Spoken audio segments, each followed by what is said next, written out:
is a time of changes. Now is the time to move on. This is the time for solutions. Feel emotion. BNEW is born. BNEW none of you. No one connected to you. BNEW none of you. BNEW will do it for you. This is the time for solutions. BNEW is for you. Buenas tardes, son las 2 de la tarde ya, última de las sesiones de aquí desde la Barcelona New Economy Week, en este edificio, en el D-Factory, en esta BNEW organizada por el Consorci de la Zona Franca. Hemos empezado esta mañana a las 10 hablando de algoritmos verdes, de cómo reducir la huella medioambiental que dejan los algoritmos. Hemos hablado también de Deep Tech, como las startups con valor añadido se están abriendo camino también aquí en Cataluña. Hemos hablado de ciberseguridad y en la última sesión nos hemos hecho referencia al almacenamiento y el análisis de los datos. Y ahora, en la sesión con la que terminamos el día de hoy, nos centraremos en la cooperación entre África, Europa y el Mediterráneo en la edad digital. Analizaremos las evoluciones del mercado, los cambios políticos, la colaboración entre instituciones europeas y multilaterales y también de qué manera podemos estimular la inversión global que es necesaria. Asimismo, también vamos a tratar cómo va a establecer la Comisión Europea una aplicación de financiación de la economía digital mediterránea y coordinada con gran precisión. En esta sesión, la persona que va a moderar es Luis Miranda.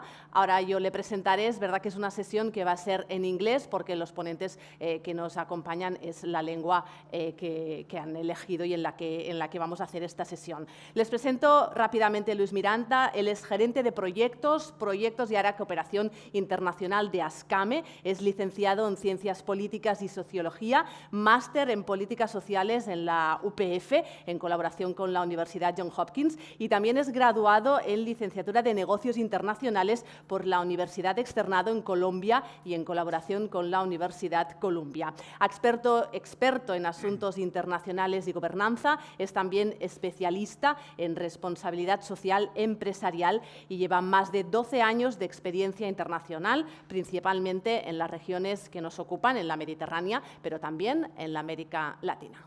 Todo tuyo. Muchas gracias. Thank you. I think that we need to speak in English the whole session. So, well, anyway, we'll address you in Spanish. Okay, I think it's very important, this session, because we need to see how Europe, especially Mediterranean and Africa, are going to cooperate in this world of digital transformation. We need to stimulate at the same time investments. And it's also important the need for facilities, instruments from the part of the European Union to support the digital transformation of African countries and Mediterranean countries.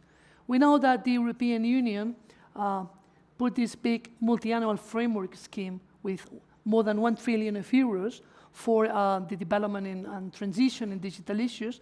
And even the European Commission approved this next generation program, 2021-2024, with more than 800 billion euros. In this big change, next generation program was presented last year, 2023, in Transform Africa, a meeting with companies and governments, and they tackle very important issues, such as digital identity, privacy, and at the same time, the role of online identification systems, which is key for many issues, such as finance, such as, for instance, social protection, migration, and many other issues. So right now, we have different specialists that we're going to tackle different issues today. And first of all, I will say hello to Joan Planellas. Joan Planellas, he's director of the Office of Oracle here in Barcelona. He's in charge of Spain, at the same time Portugal, and they have a Mediterranean approach. So the first question, Joan, is for you. And I'm going to ask you about the challenges, okay, challenges. I mean, this is very important. What do you think are the main challenges that Mediterranean countries, especially Southern Mediterranean countries and African countries, have for digital transformation? Bueno, muchas gracias por la introducción. Gracias a BNEW por brindarme esta oportunidad de hablar sobre estos retos de la digitalización. Lo que vemos en el área mediterránea es que más del 88% de las personas se conectan diariamente, pero sí que vemos en esta adopción de la transformación digital diferencias entre los distintos países, entre los países del sur de Europa y los países más de la Mediterránea, meridional y este. ¿Y por qué? ¿No? Y el por qué son estos retos. Nos estamos encontrando en una situación en la cual las empresas tienen sistemas, algunos obsoletos, sistemas legacy, mucha burocracia, complejidad en la administración, falta de personal cualificado, pero también temas de cultura empresarial. En este ámbito, ¿cómo podemos salir de estos retos, ¿no? ¿Cómo podemos superar estos retos? Por una parte es la formación, o sea, necesitamos profesionales en cada uno de los ámbitos de la transformación digital para que sean capaces de impulsar estos cambios. Otro punto relevante es el cloud, es esto que nos ha llegado para quedarse, esto que ayuda a este cambio de los sistemas legacy o de esta dificultad que tienen muchas empresas en esta transformación para lograr tener innovaciones. Y en este ámbito sí que es cierto que gracias al COVID, algo nos trajo bueno el COVID, ha acelerado esta adopción por parte de muchas compañías.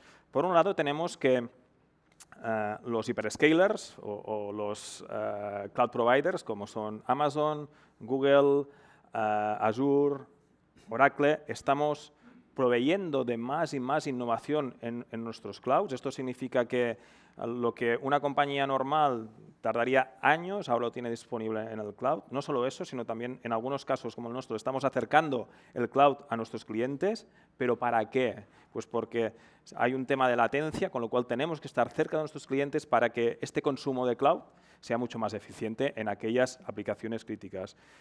Pero no solo la parte de infraestructuras, también lo que se llama el SaaS, ¿no? El Software as a Service. Estas aplicaciones que ya están en la nube que permiten a cada compañía, sea grande, sea mediana, sea pequeña, permite que accedan a esta evolución, a esta innovación que compañías como la nuestra pues, ofrece de forma pues, trimestralmente nuevas funcionalidades. Pero este reto no solo es también el cloud, el reto también viene por las infraestructuras que son necesarias, ¿no? Que lleguen estas infraestructuras para que llegue el Internet en cada punto. Juan, discúlpame que te interrumpa. Antes hablábamos, justo antes de entrar, de la soberanía del cloud. ¿Puedes explicarnos un poco este concepto y qué significa soberanía del cloud en relación con el espacio mediterráneo? Sí, lo que es importante en el concepto de soberanía del cloud es lo que llamamos a veces los riesgos geopolíticos, ¿no? Hay una tendencia, por ejemplo, en Europa de esta soberanía digital, en el cual lo que se pretende es ser soberanos en cuanto a tecnología. En este caso, por parte de Oracle, hemos lanzado un cloud que lo llamamos soberano, que se diferencia del resto en que no solo los datos están en Europa, sino también la operación está en Europa y las entidades legales de Oracle son europeas, ¿no? Y además las comunicaciones están dentro de Europa, con lo cual se consigue, ¿no? Esta soberanía del cloud en el caso europeo, como lo estamos haciendo también en otras regiones. También me gustaría preguntarte sobre las necesidades de inversión. Estamos hablando de transformación digital, de las necesidades que tienen los países del sur del Mediterráneo y también los de África, pero desde vuestra perspectiva, desde la visión de Oracle, ¿cuáles creéis vosotros que son las necesidades para llevar a cabo esta transformación digital? Sí, los datos reflejan que la inversión en digitalización por parte en media de África versus Europa es distinta. En África, los últimos informes revelan que es de un 1.1% sobre el PIB, en Europa 3.8%, con lo cual aquí ya vemos diferencias. Yo estas necesidades de inversión las enfocaría en tres grandes ámbitos. Y sigo un poco el hilo de la anterior pregunta. El primero es infraestructuras. Son necesarias las infraestructuras. Y un proyecto que está en marcha es el proyecto Medusa, en el cual va a conectar por cable submarino los principales países del área mediterránea. Es decir, España, Francia, Italia, Túnez, Argelia, Marruecos, Egipto, Grecia y seguramente me dejo alguno, ¿no? Y esto será una conexión por cable submarino de unos 8.700 kilómetros, con lo cual ya tendremos esta conexión, siendo Barcelona y Marsella las puertas de entrada hacia Europa. Con lo cual, primer punto, primer ámbito de inversión a las infraestructuras. El segundo, lo que he comentado, el cloud. El cloud va a ayudar a democratizar la tecnología, que tanto empresas grandes como pequeñas, independientemente del sector, accedan a las innovaciones. Y cuando digo innovaciones es que tenemos compañías como Oracle NetSuite que lo que permite es que empresas como lo que hemos visto aquí en el BNEW, startups, puedan acceder a tecnología de forma barata con la mayor parte de las innovaciones ya realizadas, ¿no? ¿Y esto para qué? Pues para que después consigan sus retos económicos, de expansión, etcétera, etcétera, etcétera. Y un tercer ámbito que también creo relevante es la inversión en seguridad IT. Un informe de IDC comenta que el 33% de las compañías han recibido un ciberataque, ¿no? Que faltan 4 millones de profesionales en ciberseguridad, etcétera, etcétera. Con lo cual, es necesario, los retos de la ciberseguridad, es las vulnerabilidades en el ciclo de manufactura de una compañía, temas regulatorios, temas, lo que hemos comentado, del riesgo geopolítico, fraude, el mundo híbrido, con lo cual es necesario esta inversión en temas de seguridad para realmente hacer estos pasos y ser capaces de transformar las distintas economías en esta transformación digital o transformación que nos tiene que llevar a ser mucho más eficientes y conseguir los objetivos tanto financieros como de sostenibilidad.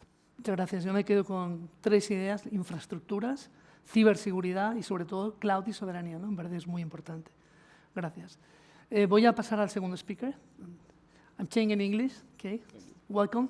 Our second speaker is Ricardo Carvalho, Director of the Special Economic Zone of Luanda, Bengo. Okay. Welcome. And just the first question for you. What do you think are the main challenges, okay, facing African countries in terms of digital transformation, from your experience? I mean, first of all, thank you for this prestigious event. Thank you to the organization for the invitation. And just to kick off, it's kind of funny that the 3 pillars that my colleague here said are also key challenges that we have in Africa. But the difference is that the challenges in Africa are more severe because not everyone has access to digital technology, okay? So when you talk about having infrastructure, when you talk about being able to have access to cloud networks, it's still a very, very big challenge because in terms of Africa, as not only the continent itself, but even the micro-societies between every single region, the access to internet is still very residual. So when you look at the biggest challenges that we face, of course, number one, you have to have the right infrastructures. You know, when you talk about, for example, infrastructures across Europe, the Mediterranean, even the Americas, the quality of infrastructure there is constantly being developed, but in Africa, we still haven't even reached that phase of infrastructure that you're now trying to redevelop. So it's a very big challenge. And also another key component is job training, is the training and to be able to integrate the locals into a more digital environment, you know. Because another key issue that we face is you have a lot of multinational players that are from the tech industry that go and invest in Africa, but when it comes to transferring the knowledge and transferring the know-how and to empower the local societies to be able to contribute to the innovation technology and the digital technology that's evolving, that's also very, very, very big problem. So, I mean, but nonetheless, the future, I mean, is bright because what you need to do, from my perspective, is you need to build bridges. You need to create bridges. For example, the fact that I'm here and I come from the Luanda-Bengo Special Economic Zone, I'm here speaking to everyone that's here, is a bridge that's being connected because I represent our special economic zone, and I represent the more than 160 companies that are registered with us and that operate with us. And this is a vehicle for them to also be able to voice their concerns and to be able to also try to show to the world the potentials and the opportunities that they can have when they look at investing in the digital technology infrastructure to make sure that the whole communities are connected to everyone. Okay. Just taking your last word, investment, okay?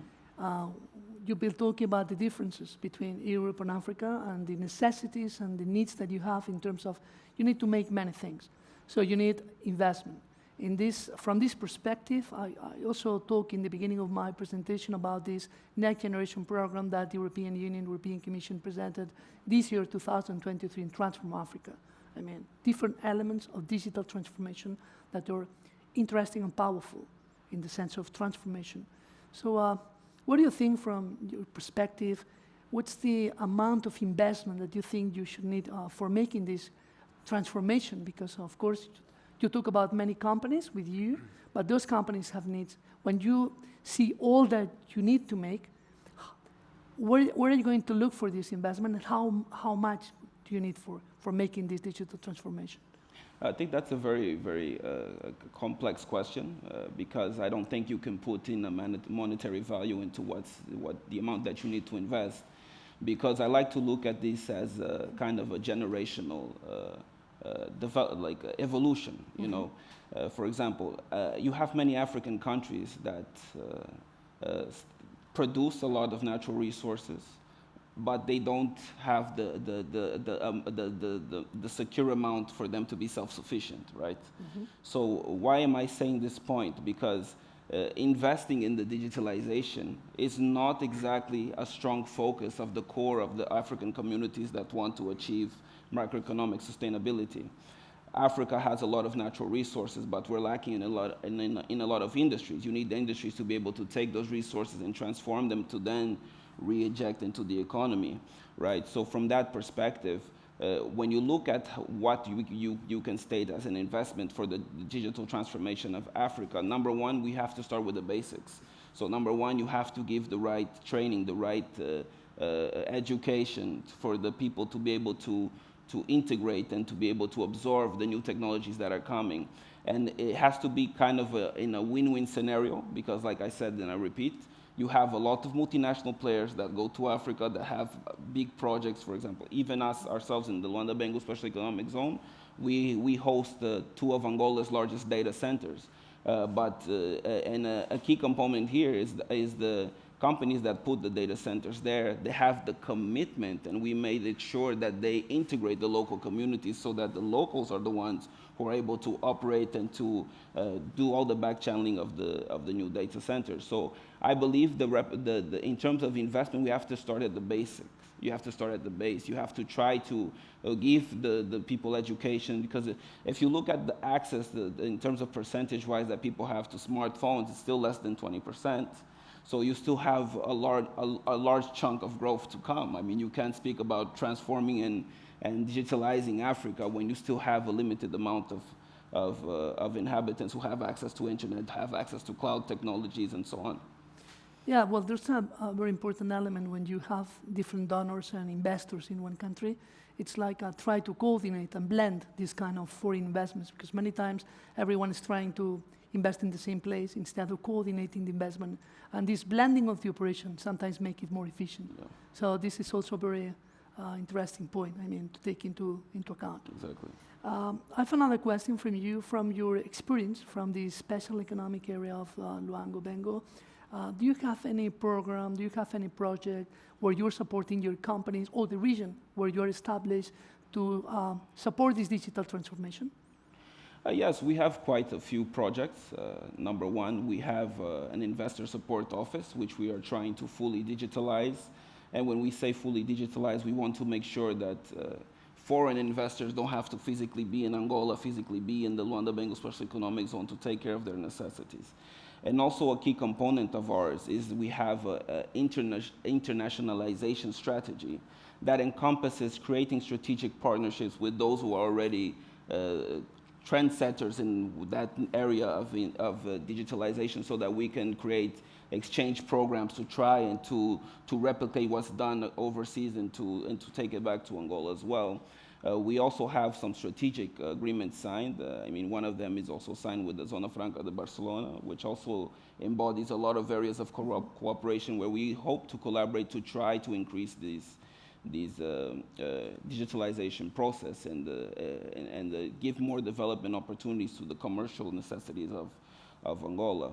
And also we have on-site in our zone, we have the Center for Advanced Technology of Viana, which is the SADC region largest technological and research center that's being constructed to give opportunities for locals to come to get a base of education that surrounds the IT technologies sector, and to also boost digitalization. So we're very big on trying to create a sustainable development, but one of our key components is to also make sure that the communities that we affect are also a part of this process. So we have kind of a social commitment other than the technological development itself. And just so you can kind of get an idea, the Luanda-Bengu Special Economic Zone boasts an area of 7,500 hectares of land. So you're talking about 75 million square meters that we manage. So you're talking about like an industrial city. So with that sense, you have the responsibility to try and to make sure that all the key pillars of development are taken into account. And when you look at the digital technologies and innovation, there is no way for you to go other than us as the managing institution trying to bring the right pillars so that we can have the assistance and the know-how to also be able to replicate this amongst the communities that we manage. Okay. Just let me make you an additional question, Sure. because you expressed this social commitment with your community and the Yeah. importance of community. Could you share with us any of your responsibility activities with the community in terms of supporting digital transformation, digital skills, learning kids, teaching in the local area? Yes, so with the Center of Advanced Technology of Viana, Viana is a municipality of Luanda, which is one of the largest ones. You're looking at the research and development facility that will literally take youth and give them job training, give them give them some baggage when it comes to having access to material and equipment to do research. So that's something that we took upon us as our own initiative to make sure that the communities that are around have a secure vehicle for them to try and to potentialize themselves, okay? Because if you look at Africa's poverty thresholds, it's very high. So you have to try to make sure that the local communities are being integrated in everything that stems from technological evolution. And why do I say this? Is because if you look at it in a more tete-a-tete manner, for example, we go abroad, and in Africa it's very common that you go abroad to get your studies and things like that. I myself studied abroad, and I didn't study at home, and that's a problem because for us to make sure that our economies and our digitalization is occurring, you have to have locals who are capable to deal and handle everything that stems from all the sectors related to this type of transformation. So when you still rely heavily on overseas partners and foreigners to give you the know-how and the experience for you to then garner this type of evolution, I still think that's a heavy problem. So that's why I say in Africa, what we need is help still with the basic stuff, like for adequate infrastructure, adequate facilities to make sure that we have access to the backbone of the digitalization process. In Angola, we have a saying where we say, we don't want to give you fish, we want to teach you how to fish, so you can go and you go fish yourself, right? So this type of mentality that we as the managing body of the Special Economic Zone take into consideration. So we try to bring the facilities to make sure that we can integrate the locals, for them to reproduce and for them to be the key stakeholders in reaching this digitalization achievement. Okay, thank you. Now I'm going to present the third speaker, Mr. Amadou Diawara from the cluster Digital Africa. I don't know if she's connected, yeah? Oh, okay. Yeah, it's connected. Okay. So I just want to make you the first question, okay? What do you think, well, I also make the same question to the former speaker, but what do you think from your perspective as a cluster of companies are the main challenges that African companies, African small, medium enterprises are facing in terms of digital transformation?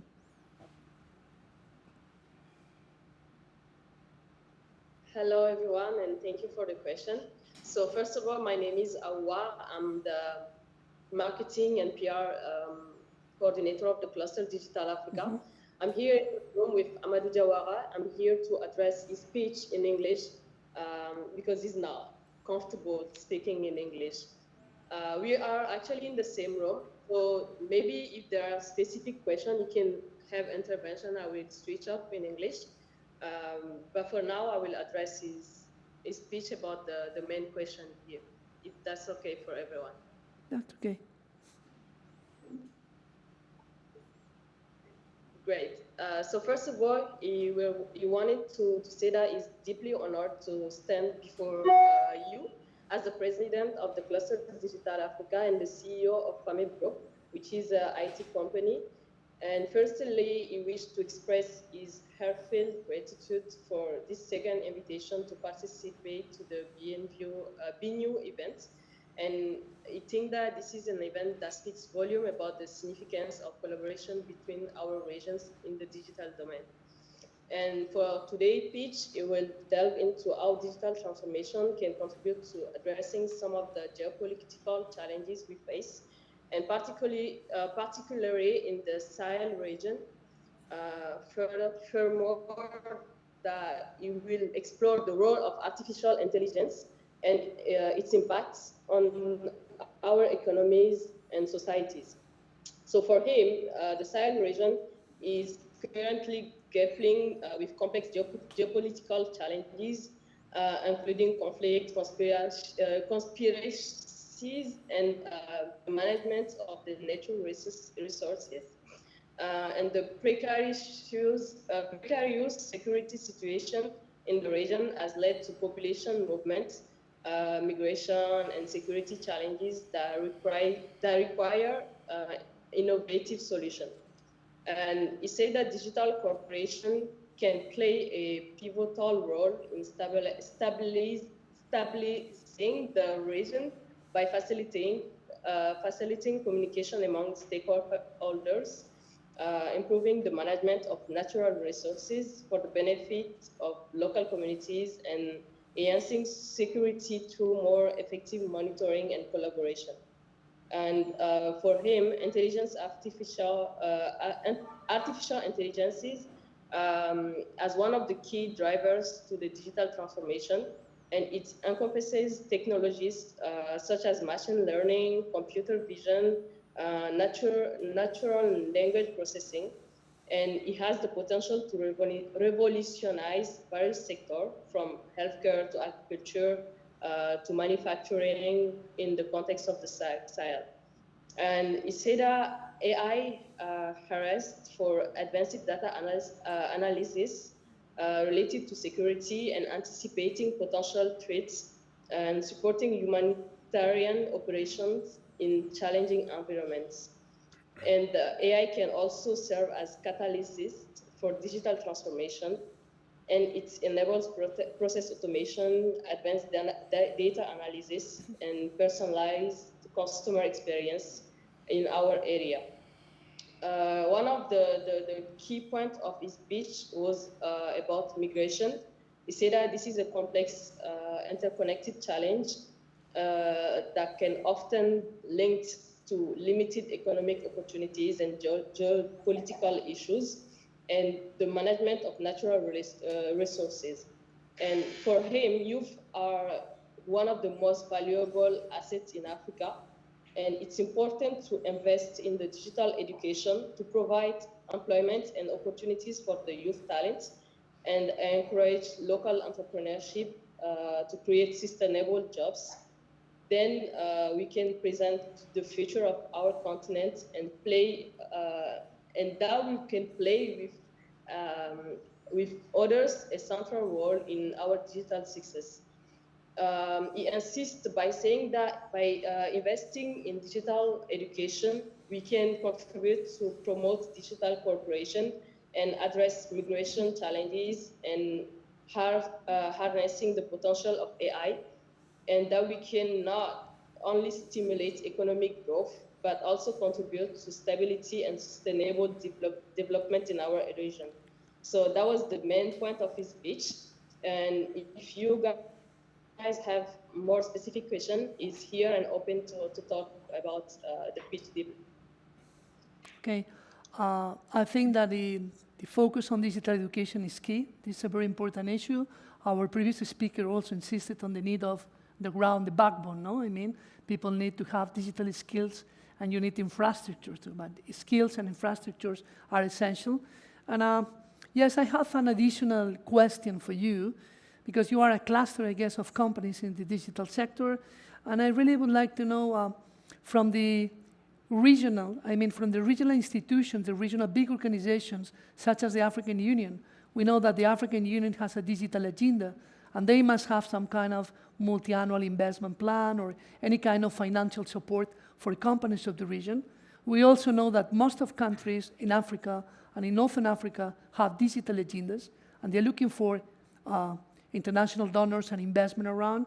So my question is, could you please tell us if there's any project or program at regional level that is supporting this digital transformation, digital skills in the African continent, and especially that is affecting your companies in the cluster, Digital Africa?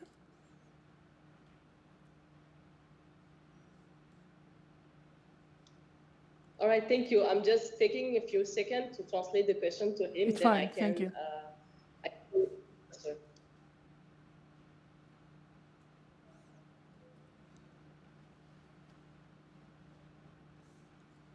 We'll wait for the translation. Yeah.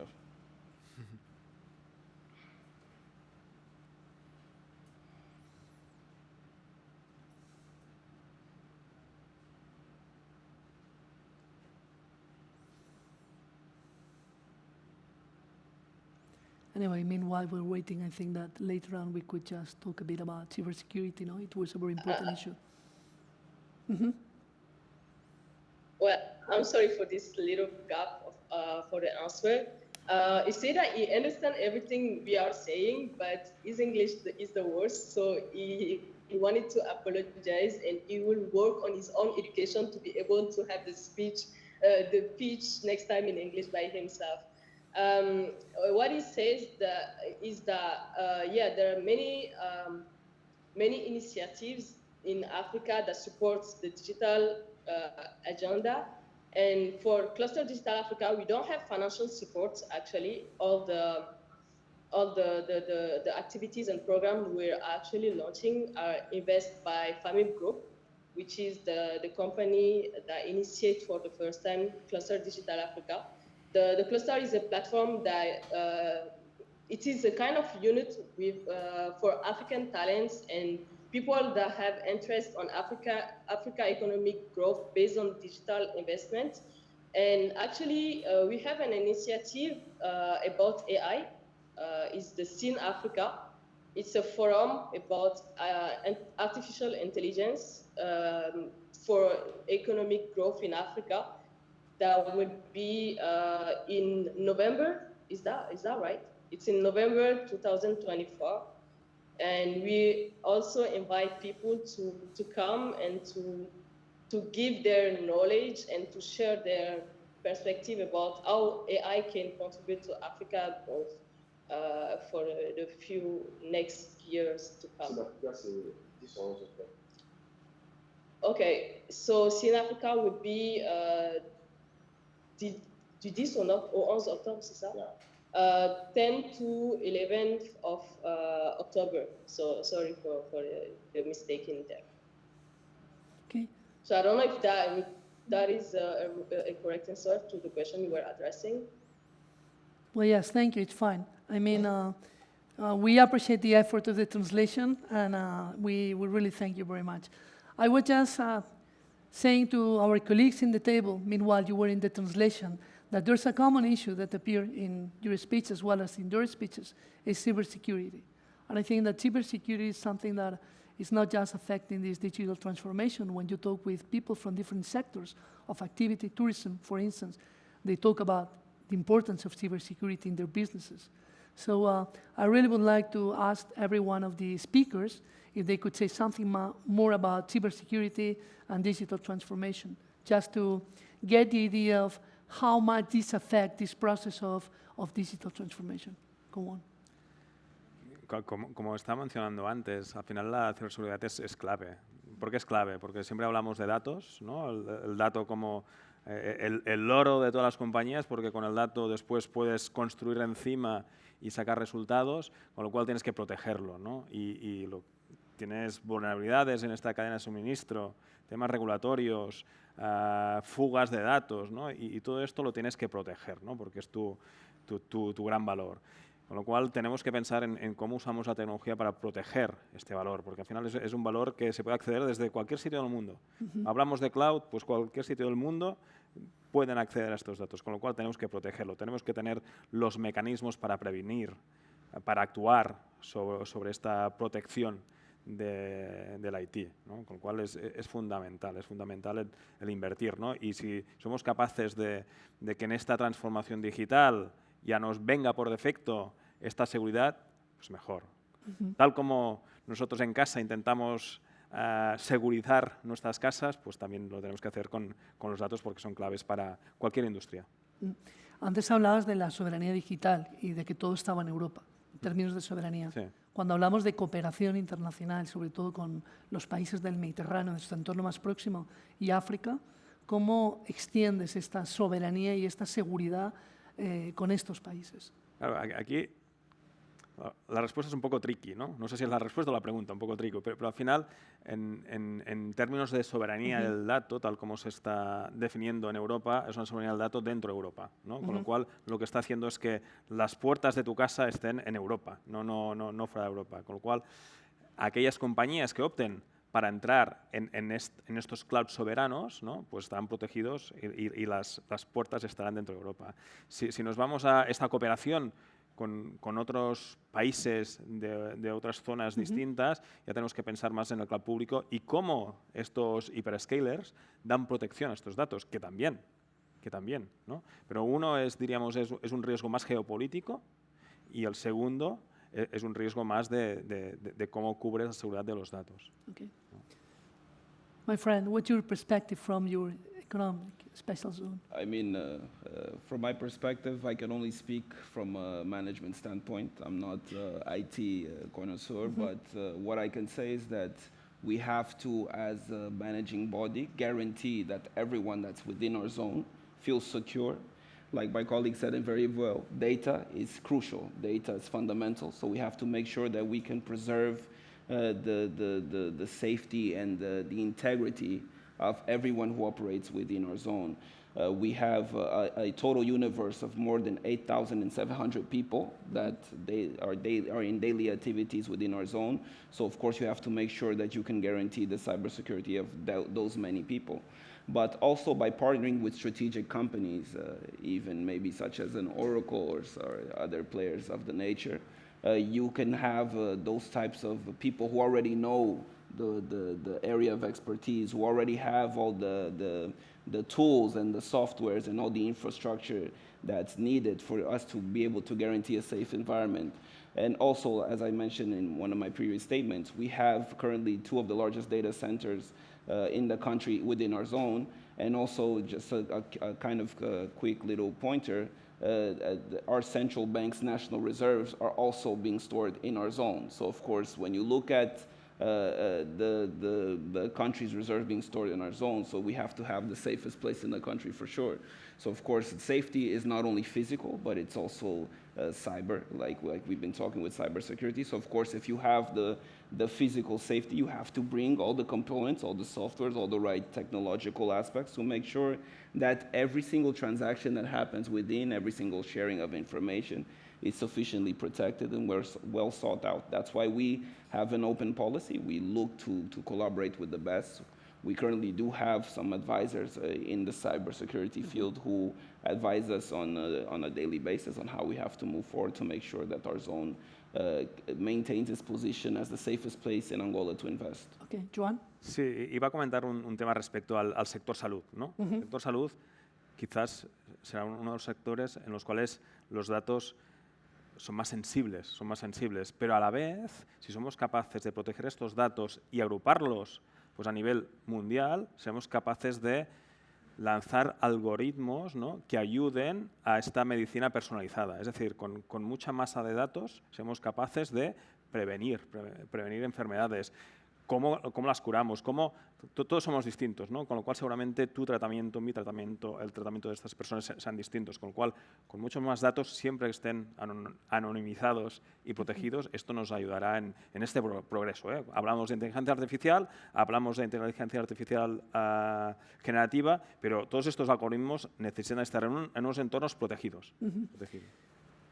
Esto que acabas de decir encaja con lo que había comentado al principio de la presentación en el programa Next Generation, cuando uno de los puntos es precisamente privacy, ¿no? El tema de la privacidad, el tema de la protección de los datos, que es esencial en el marco regulatorio europeo y que es una de las ideas que la Unión Europea intenta siempre expandir, sobre todo en términos de cooperación internacional. Creo que es fundamental el tema de la privacidad de los datos. Okay. I don't know if you are still connected, if our friend Amadou Diarra wants to say something else in terms of cybersecurity and digital transformation. Any additional reflection in the line of what our speakers have been said here? Yeah, sure. What I wanted to add to the previous saying is that for him, cybersecurity can play a crucial role, particularly in promoting economic growth in Africa.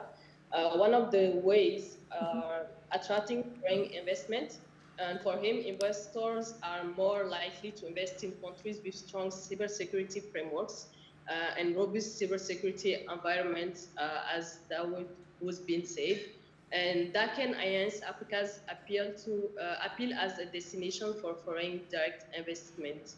And another way is supporting the small and medium-sized enterprises. For him, that's vital for their economic growth.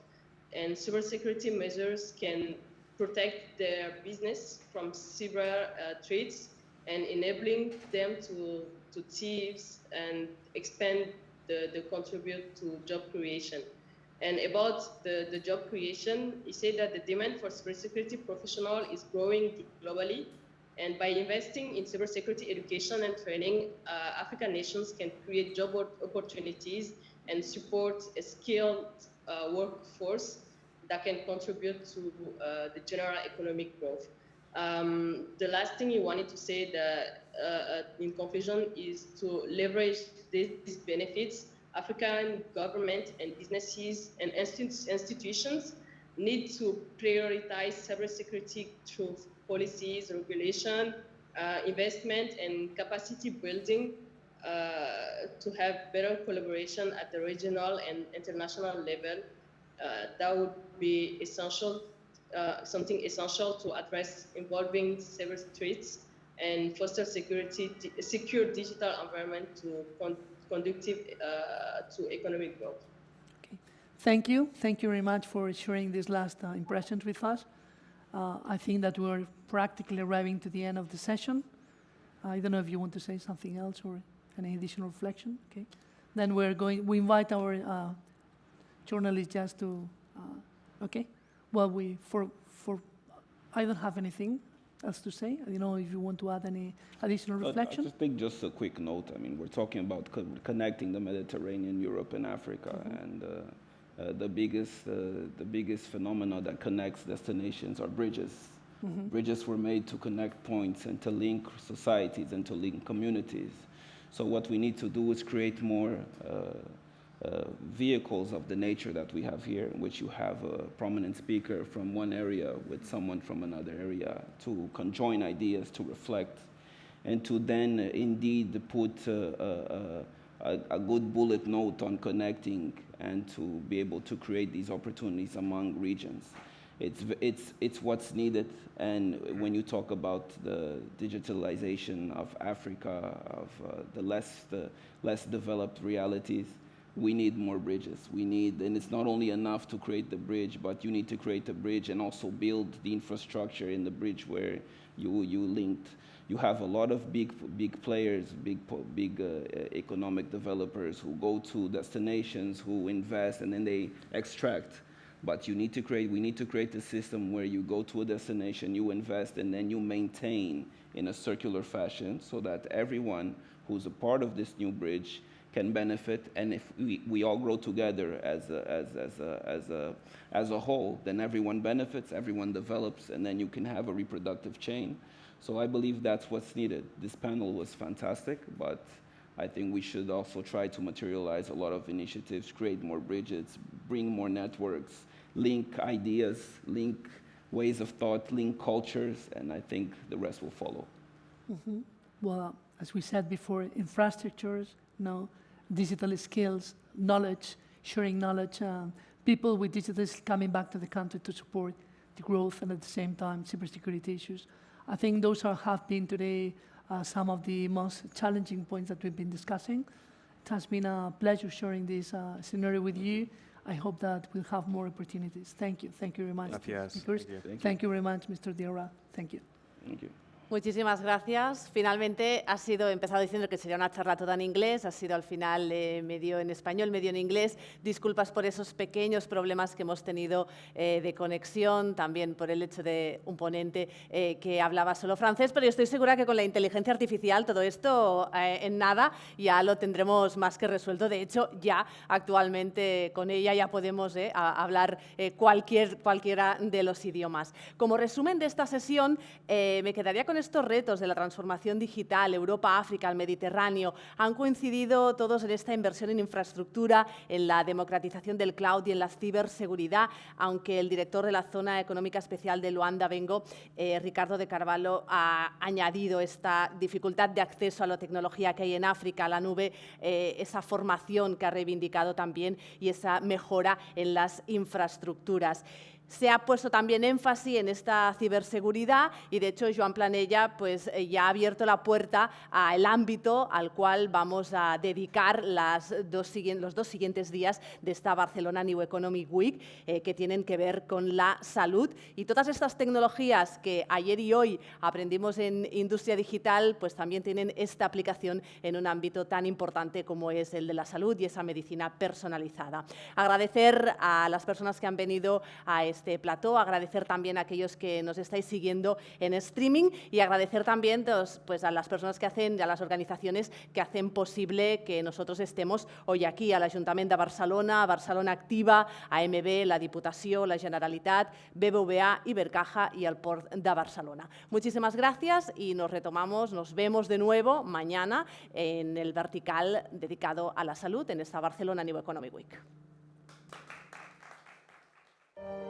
Fabricamos talento, fabricamos innovación y, cómo no, sostenibilidad. Fabricamos una nueva economía y un mundo nuevo, en 3D, por supuesto. Pero sobre todo, fabricamos futuro.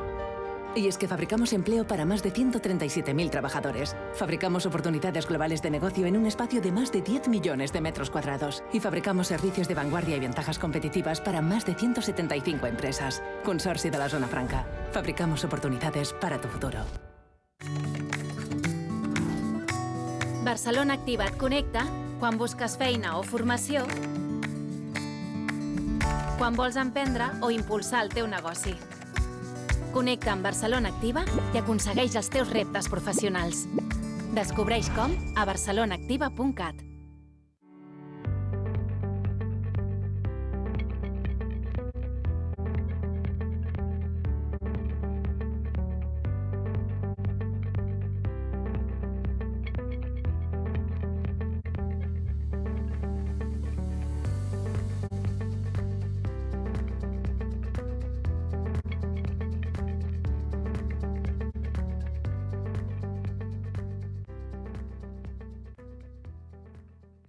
Barcelona means relaxing. It means flying. Barcelona means discovering. It's sharing. Barcelona means touching the sky. Barcelona means stopping time. Barcelona is life. It's love. Barcelona is unique. It means countless likes. Which Barcelona do you know? Discover them all at barcelonaismuchmore.com. Catalunya és un país que es mou. Milions de persones es desplacen cada dia. I cada cop més ho fan amb transport públic. Catalunya aspira a tenir la gestió integral de la xarxa que connecta tot el país. Una xarxa capil·lar i extensa que permet la mobilitat de proximitat. Una xarxa que connecta territoris, pobles, barris i ciutats. És a dir, que connecta persones. Una xarxa que afavoreix l'equilibri entre territoris i dinamitza l'activitat econòmica i que, alhora, ajuda a la descarbonització i facilita la descongestió de les nostres ciutats. Perquè sabem que una bona xarxa de transport públic és fonamental per a la qualitat de vida de les persones. Volem un transport públic per a tothom i a tot arreu.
Bienvenidos a The Factory Barcelona, la fábrica de talento, de tecnología, de innovación y, por supuesto, de Barcelona. Y es que The Factory consolida a Barcelona como la capital europea de la industria 4.0, de la digitalización, de la transformación, creando en la ciudad 1.500 puestos de trabajo directos y 5.000 indirectos, cerca del metro, del puerto y del aeropuerto, e impulsada por el Consorci de la Zona Franca de Barcelona.